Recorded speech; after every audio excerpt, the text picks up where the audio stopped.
friends, and thanks for watching another ARFCOM gun thing. Today's victim is the Springfield Armory SA-35, which is their take on the Browning High Power. It's only a little hyperbolic when people claim John Moses Browning, peace be upon him, designed the High Power to fix all the mistakes he made with the 1911, but there really is a striking family resemblance between the two pistols. Now, pedants in the crowd might actually claim Browning didn't technically do all the design work for the High Power himself on account of how he was technically dead in 1926, almost a decade before the pistol was completed by some dude with a really suspiciously French-sounding name and introduced in 1935. But for all practical purposes, the pistol, often referred to as the Browning High Power, is arguably his creation. So to find out if the High Power really is better than the 1911, we'll compare a Springfield Armory GI Model 1911 to a Springfield Armory SA-35. For whatever it's worth in the bias handicapping for the comment section, I bought the 1911 secondhand years ago, and the SA-35 is on loan from Springfield.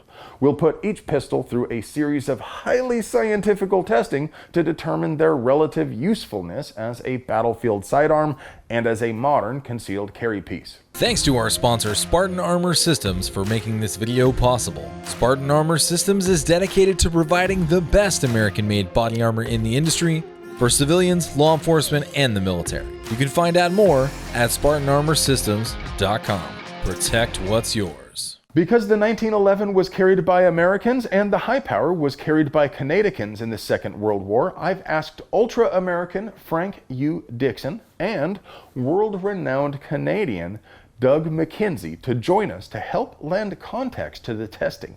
Both are military historians, and Frank is also an NRA-certified hunting safety instructor and freelance writer. Doug is a civilian armorer for the Royal Canadian Mounted Police and holds multiple government certifications for handling firearms. Thanks for joining us, guys. Oh yeah, Andrew, thanks for having us, eh? So our government got us these new pistols for fighting Nazis and such, and I think it's just a real beaut, you know? World Wars. Two World Wars!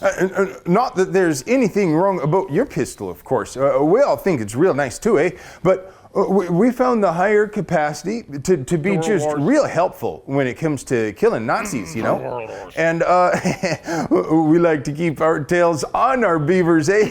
Two World Wars. Because our pistol doesn't have a beaver tail, you see.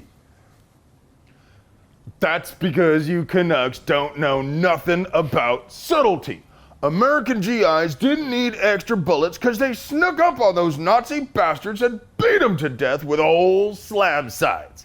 You see, the shape and heft of the 1911 is optimized for good old-fashioned American ass-whooping, while the High Power was designed for malnourished, weak Europeans to be able to, lift. Take a look at this high-speed video, Andrew. See how the 1911 is 4, maybe even 5 times as devastating as a melee weapon. Look, just look how far that gel block moves. Thanks for that perspective, Frank, but I think we're here to find out which pistol is better for real-world battlefield use, not for collecting scalps for Brad Pitt. Let's take a look at what happens when you actually shoot bullets into the gel blocks.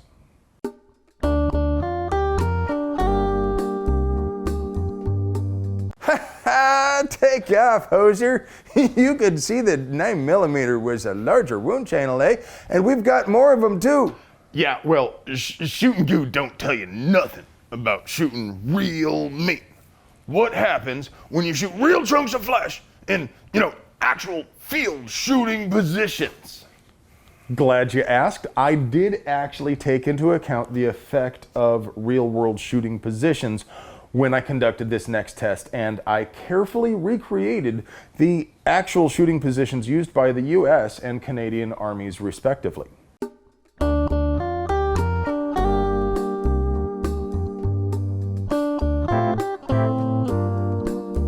Ha! Suck it, moose f***. That good old American hardball blew the snot out the back of that pork shoulder. Two world wars. Hard to argue with that objective assessment of the empirical Wars. data. Maybe we should test reliability in field conditions.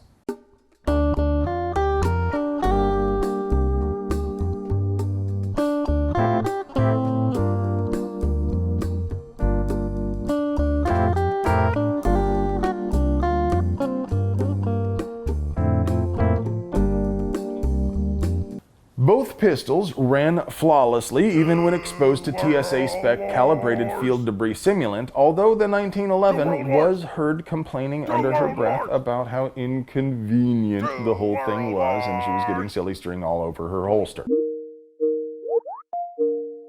And the whole point of this is, you know what, it's just kind of stupid to consider one pistol or another objectively better. It's like, is an F-150 or a Corvette better?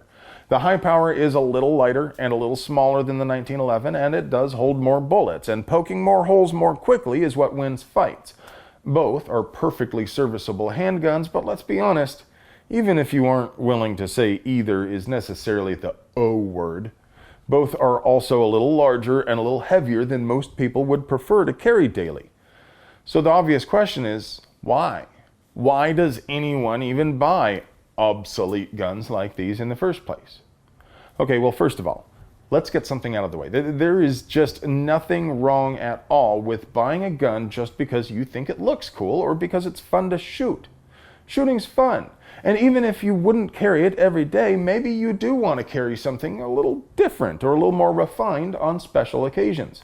The 1911 and the high power are both elegant weapons from a more civilized age. Now, I know barbecue guns aren't really hip anymore, but I think it would be pretty fun to bring back the tradition of carrying fancier, less practical guns when you're around good people you trust. I apologize. I forgot you were there. You may go now. Hey, carry a Taurus Judge and a Galco jackass wearing nothing but a ball gag Bring out the gimp. and a light coat of CLP for all I care. This is America, damn it.